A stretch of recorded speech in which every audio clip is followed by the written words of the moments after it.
Hello, and welcome back to my channel, Preventing Crime Together.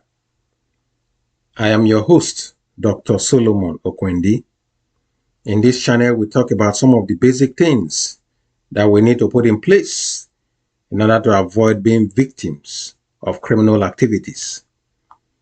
And so, in today's episode, we are going to be looking at identity theft. Now, identity theft happens when someone steals your personal information, such as your credit card, your social security number, your BVN, your PIN number, your password, or other financial data, and uses it to steal your money, to open a credit card account, to file tax returns, insurance claims. Some of them even go as far as stealing your identity to gain employment. Some also steal your identity to get admissions into higher institutions of learning. Some will go and open a bank account with your identity. They do this without your consent. Now, behind every identity theft occurrence is to use your identity for malicious activities. That is the motive behind identity theft. Now, identity theft can cause several emotional distress, financial loss, and long-term damage to the victim's credits and reputation. This is why it is very, very important that all hands be on deck. We should be careful how we give out our information. We should be careful who we share our personal information, such as our credit card, our PIN number, our social security number, and every other vital personal information. We should be careful who we share them to. Now, having said that, how can we guide against being victims of identity theft? Number one is the use of strong and unique password. Strong and unique password. So, one of the ways is to create a complex passwords using mix of letters, numbers, and symbols for each account. So when you use strong and unique passwords, identity theft offenders will not be able to, they will not be able to gain access to your emails. Number two, ways of guarding against identity theft is to enable a two-factor authentication. Two-factor authentication. That means simply adding an extra layer of security by requiring a second form of identification before you can access your account. For example, you have a password, you have a unique password, and then you log on onto your account. The system will prompt you again for additional security question. They can send a code to your phone and say, okay, put that code. That code, they will send it to your registered phone or to your email or whatever. Additional layer to confirm that you are actually the owner of that account before you can be granted access into that account. Number three ways of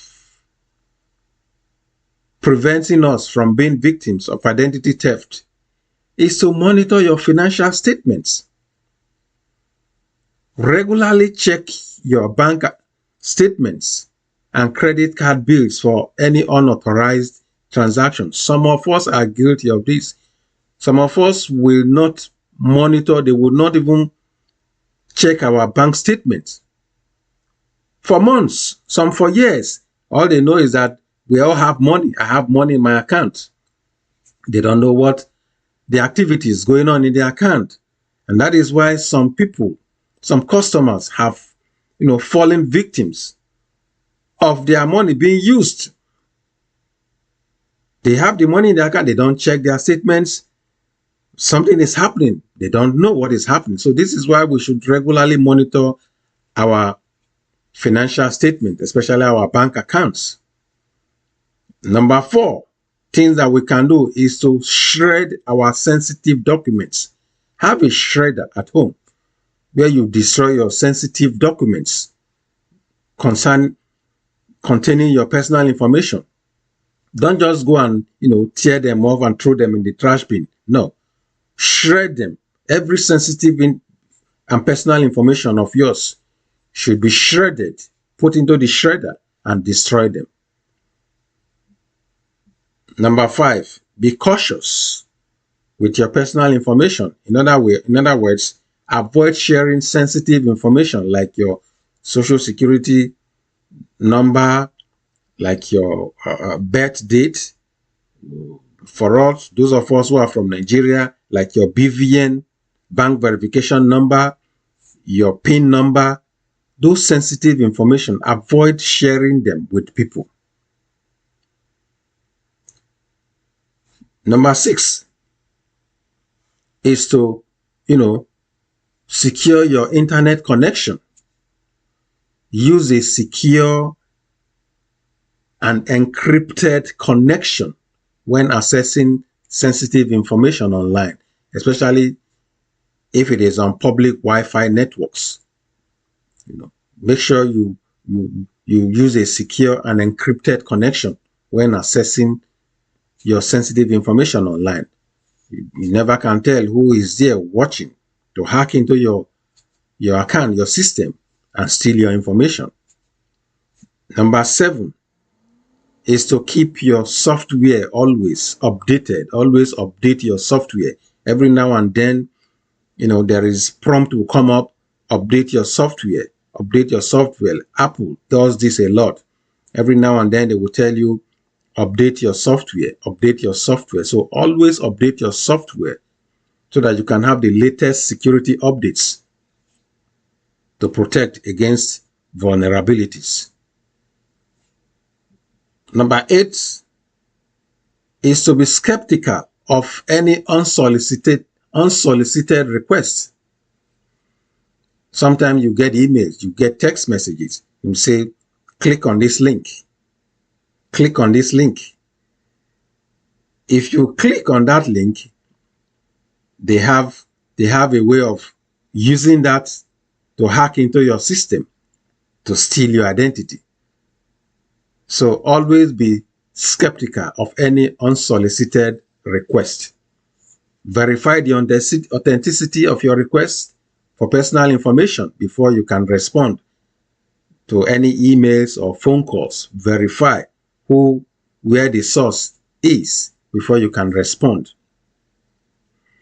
And number 9, ways in which we can also prevent ourselves from being victims of identity theft is to monitor your credit report. This goes into our other points. Monitor your bank statement, monitor your credit reports, monitor your credit report. Always check your credit reports regularly for any unfamiliar accounts or suspicious activities. And then number 10, finally, use theft protection services. If you can afford it, I will advise you use theft protection services.